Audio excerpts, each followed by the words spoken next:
Good evening, everyone. My name is Beatrice, and welcome to another episode of VoiceS of ASEAN. Today, we're introducing our new series, The Diplomat, where we bring you up close and personal with ambassadors who are connecting their home countries with countries in ASEAN and explore how they are influencing growth in the region as a whole. And we're kicking things off with an interview with His Excellency John Virgoe, the British High Commissioner to Brunei.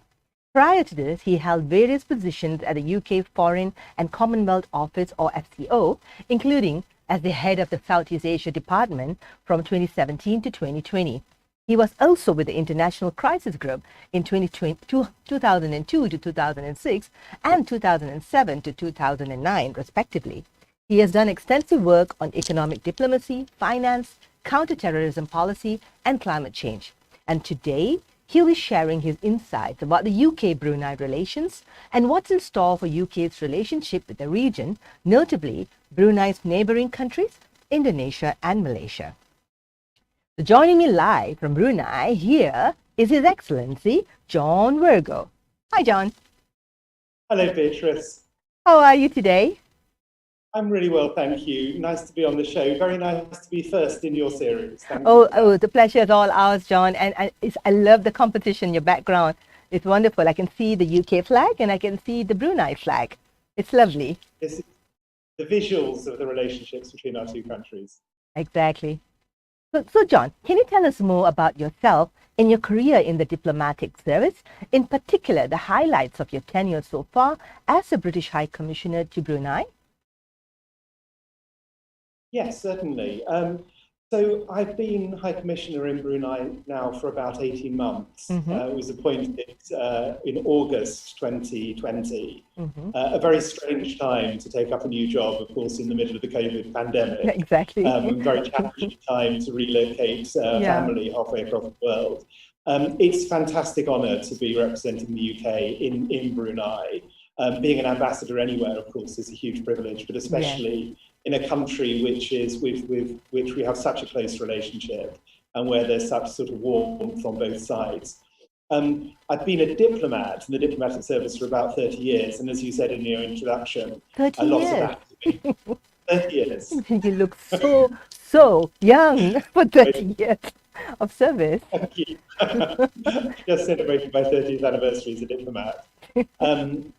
And a lot of that's been in and around Southeast Asia, so it's fantastic to be back in the region. I started my diplomatic career, in fact, in Jakarta in Indonesia. So it's really nice to be in another part of Southeast Asia, another part of the Malay world, which, of course, you can see so many similarities between Brunei and Indonesia, but also some really important differences, and even in language between the Malay spoken in Brunei and the Indonesian I learned in Jakarta. So it's been fantastic being here, learning about Brunei, learning about the connections between Brunei and the UK.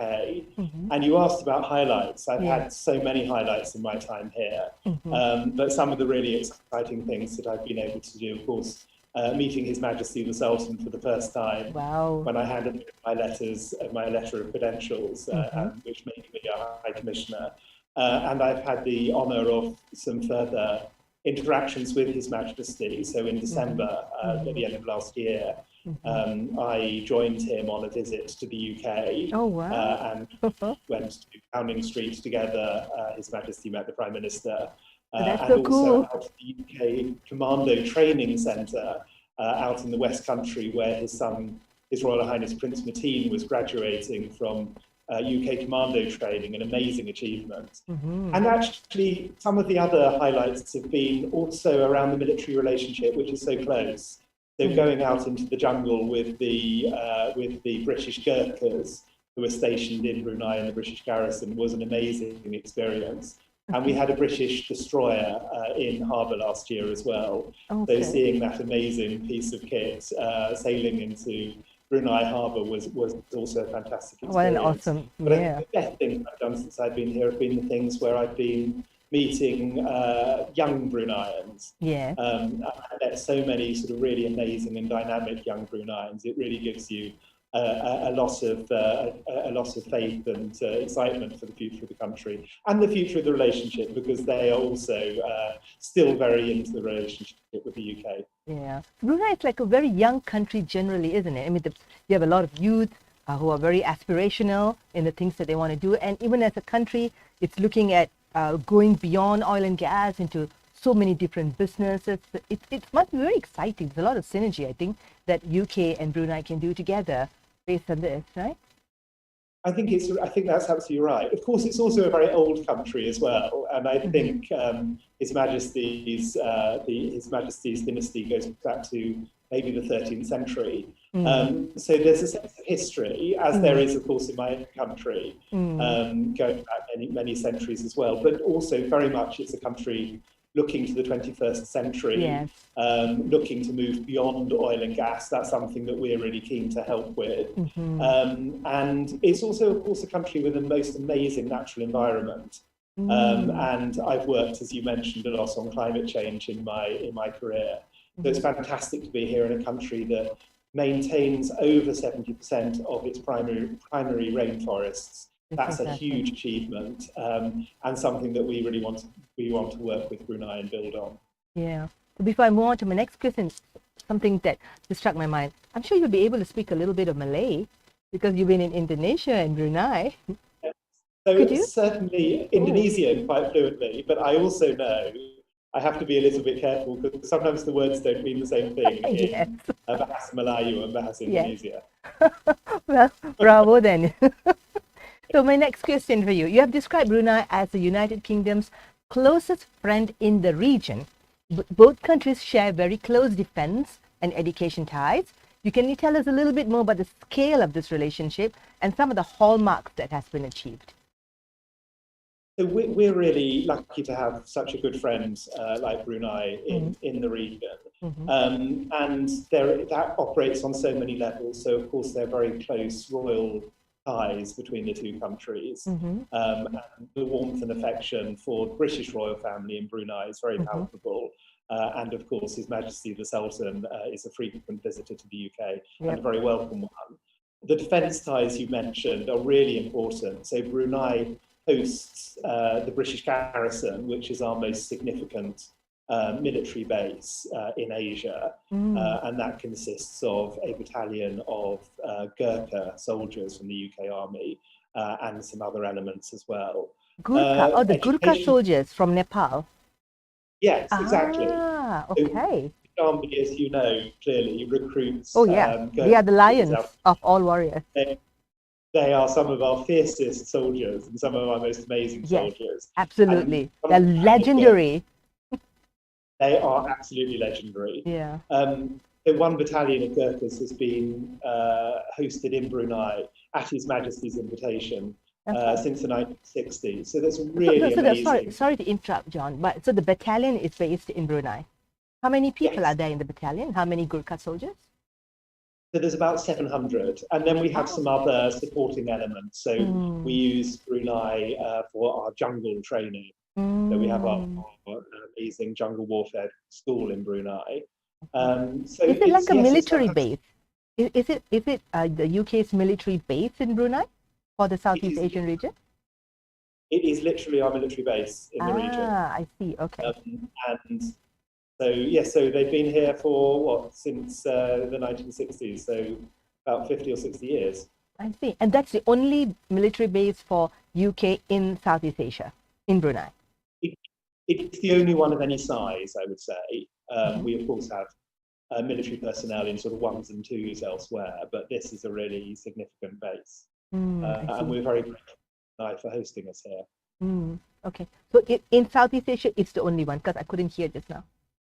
Yes, in Southeast Asia, it's the only base, right? It's our only army base, yes. Okay, all right. So there was some interruption, so I could not hear. I'm sorry. Go on, John. This is interesting. That's the problem with doing these things virtually, isn't it, Beatrice? Yes, I know. I was talking about the defence relationship, but there's so much else as well. So the education ties are fantastic. I meet so many young Bruneians and older Bruneians as well who studied in the UK and had some sort of great experiences there. Quite surprising when you meet, Bruneians who don't just support Liverpool or Manchester, but support the local teams from some quite obscure places in the UK where they studied. And also, football is big in this region, John. Everyone loves football, and everyone goes for English football. So I'm not a football fan, but I also know it's something people in this region are very keen on. So I have to know a little bit about it. Yes. And also you find people here, because so many Bruneians have been students in the UK as well, they are fond of UK student food. So I hear people talking about their favourite kebab shop or their favourite fish and chip shop in the UK. Yeah. Which is really fun. And I'm sure you will know that Bruneians are very much foodies. Food's an important part like Malaysians. And Brunei has such amazing food, but it's nice that they like some of the British food that they remember. What is generally the most favorite British food among the Bruneians, you think? Seems to be kebab. Oh. And they're not wrong. So kebab is a British food now? Kebab is the British food now. We're claiming it, at least. How things have changed. I thought it was going to be fish and chips. I think fish and chips is probably number 2 now. I read somewhere that the most popular food in the UK is now curry, Indian curry. And fish and chips is on a couple of places down the rank. I'll vote for the curry. Yes. Well, that's the globalized world for you, I guess. Yeah. So that's I think one of the best things in London. It's so globalized. It's like a melting pot of every culture, every nationality. So UK is like a leader in diversity.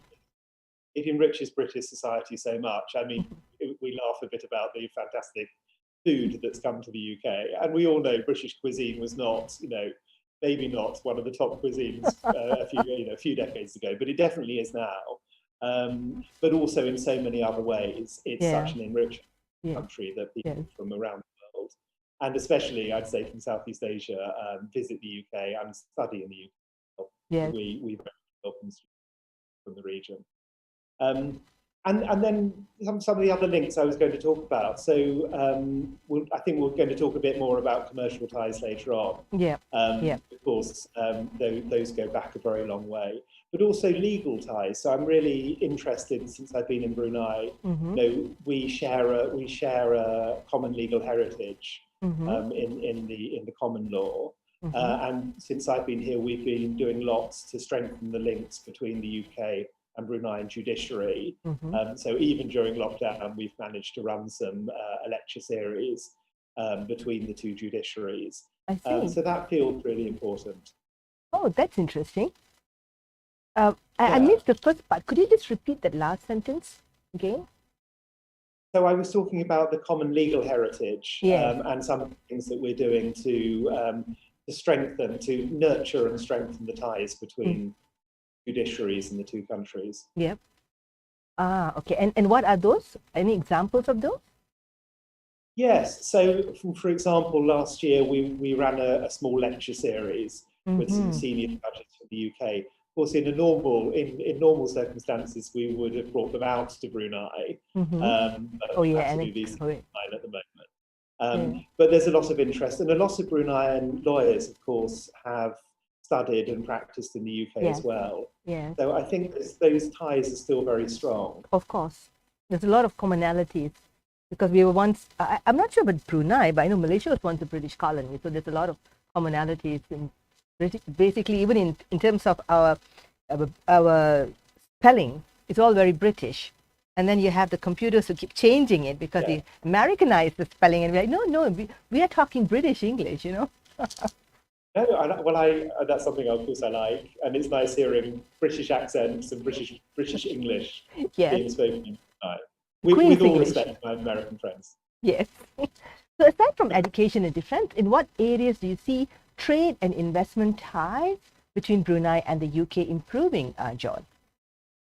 So, I mean, at the moment, the direct trade links are limited, I'd say, but there are some really important investment links. Brunei has large investments in the UK, and the UK in Brunei as well, particularly through Shell. and its very long-standing investments in the oil and gas sector in Brunei. So that's really important. But we were talking earlier about moving forward into the 21st century. And as the world is moving away from oil and gas, and we're moving to an energy transition, we're really keen to work with Brunei on what's called decommissioning and restoration of old oil infrastructure. So it's turning old oil rigs, dismantling them, and restoring the environment. Brunei's got some it's got some great ambitions in that area. We're doing exactly the same in the North Sea, which of course is our oil field. So we're happy to share experience and expertise in that area. And then beyond that, so Brunei is of course looking beyond oil and gas. But is that a business in itself, John? Like, you're saying that dismantling the rigs and then restoring, is that a business in itself now? Is it profitable? It is? Could you elaborate? So part of the condition, I mean, I'm no expert on this, but I understand that part of the conditions that oil operators, they're allowed to explore and operate rigs, is that they will invest and pay for their dismantling after the end of their useful life. And that has to be done properly. Of course, there is iron on the rigs and other materials that can be recycled. So you don't want to just abandon it. And then also important to make the environment good again. So there's very much a business there. I see. And the UK is probably at the forefront of that business. I see. Okay. And that's the kind of technology that's brought over to Brunei too, I'm assuming. Exactly. Yeah. Exactly so. And like the UK, Brunei has some quite old infrastructure, which is ready for dismantling and restoration and reconstruction. So I think that's really interesting. We're looking at, again, moving beyond oil and gas, how we can work with Brunei around renewable energy and other aspects of the energy transition. So one of the really exciting things that happened last year, of course, was the climate conference in Glasgow, COP26. And a lot of ASEAN countries were there making some really important commitments around committing to reaching net zero emissions and committing to move away from coal, for example, as well as to protect and restore the forests. And Brunei made those commitments as well. So Brunei is also on a course to net zero emissions by mid-century. And there's a lot of opportunities that come with that to build new industries, to rethink the way the economy works, to create new jobs for the future. So that's an area we're really interested in as well. And then looking at other areas of Brunei's economic blueprint, they've thought very hard about the transformation that they want in their economy. And some of these are areas where the UK is really keen to be involved. So around digital, for example, and around the service sector, Islamic finance. So the London is now a major global centre for Islamic finance. So we're working with Brunei and other countries in that sector as well. That's true, right. And then I think the last thing I'd mention, of course, is Brunei is a member of CPTPP, the big international multilateral trade agreement. And the UK applied to join CPTPP last year. So fingers crossed, if we're successful with that, we and the other members of CPTPP, including Brunei, will have more trade opportunities in the future. Okay, well, what are the details of this trade agreement for Brunei? Yes, so this CPTPP stands for the... It's a long, it's a mouthful. CP? Yeah, it is. For the Trans-Pacific Partnership. It's horrible, right? Yeah. Can you say it again? I'm trying to catch it. CP? So what was originally approved was called the TPP. That I know. TPPA, right? Yeah. The Trans-Pacific. America pulled out of it, so they reconstituted it as the Comprehensive and Progressive Partnership for Trans-Pacific Partnership. Oh, CPTPP. Wow. It's one of these things that you really have to practice saying before you can get trips off the tongue. CPTPP. Anyway, the acronym doesn't matter, right? The important thing is, I think, about 15 countries from Asia, from the Americas, and now the UK has also applied to become a member, who have agreed to reduce tariffs, to work together to increase trade and reduce the barriers to trade. So it's a fantastic opportunity to take forward our trade relationships. What are they committing to increase trade? Because I think it's excellent, but how are they? What are the criteria that is part of this to increase the trade and reduce the tariffs?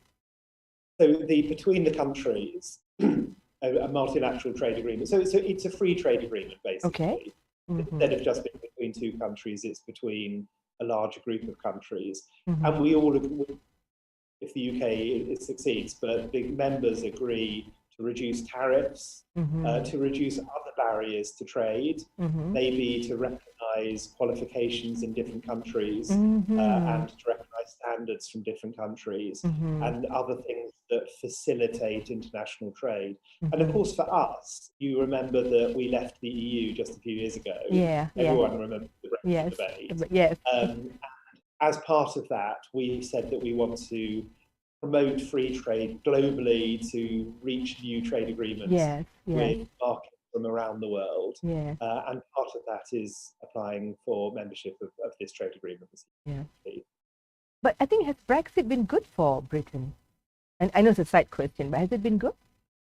That is a very controversial subject, and you'll hear different views from different sides of the political debate. I suppose, as a diplomat, I wouldn't comment on the politics, but I think what I would say is that Brexit is now done and dusted, and we are determined to make a success of it and to move forward. And I think one of the positives that it's had is that it has really spurred us to look at other parts of the world and to deepen our relationships.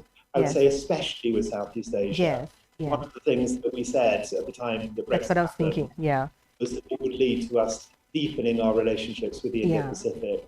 Southeast Asia is right at the centre of that. I agree with you. I think Brexit is good for Southeast Asia because then Britain has more attention with us, focus for this part of the world. So, that's absolutely true. And if you look at the things that we've been doing over the last 2 or 3 years, been a real deepening of our engagement in Southeast Asia. The big thing that happened last year, and the big highlight of my year in Brunei, of course, was the UK becoming a dialogue partner of ASEAN. And Brunei was ASEAN chair last year. So it was really I felt like I was on the spot when that happened. And that's really important. ASEAN is such an important institution. It's such an important part of the rules-based order in Asia, and I'd say beyond as well. So we are really keen to be a dialogue partner in order to strengthen ASEAN and to reflect its importance in that sort of multilateral space. Of course, also, we think the partnership between the UK and Southeast Asia is already strong. Being that ASEAN dialogue partner will help us strengthen it even further. And we've got really ambitious plans to do that. Oh, fantastic. Looking forward to hearing more soon. But talking about what you're saying, it was in August last year, I think the UK became an ASEAN dialogue partner with Brunei as the country coordinator for ASEAN-UK dialogue relations. Now, what role does Brunei play in this to help enhance the UK-ASEAN relations?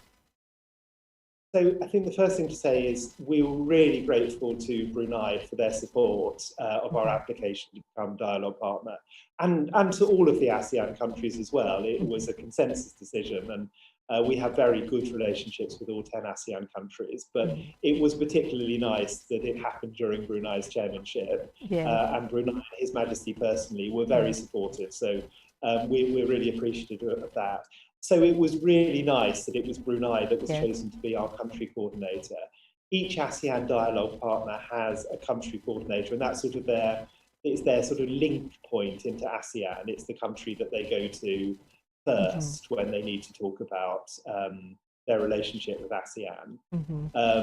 And so, for example, when we have meetings with ASEAN and the UK together, it will be Brunei who will be the sort of coordinator for that. Brunei is also the country we're working with in working out our plan of action, which is basically our 5-year plan for how we're going to work with ASEAN and how we're going to deepen our relationship. So it's great that Brunei's got that role. relationship with ASEAN, I think, it's very much not, you have a relationship with ASEAN or you have a relationship with the member states. They're self-reinforcing. And so it's really good that we have that ASEAN relationship.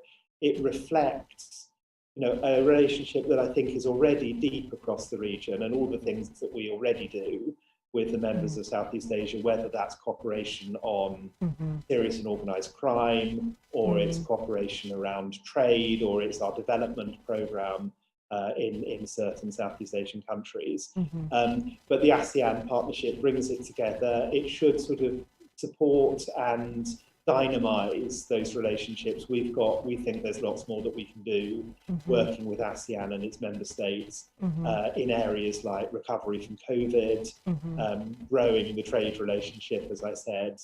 Climate change is a really important part of the relationship. Maritime security and maybe cyber security. There's all these exciting areas where we can work together, and the dialogue partner will give us a platform to do that. I see.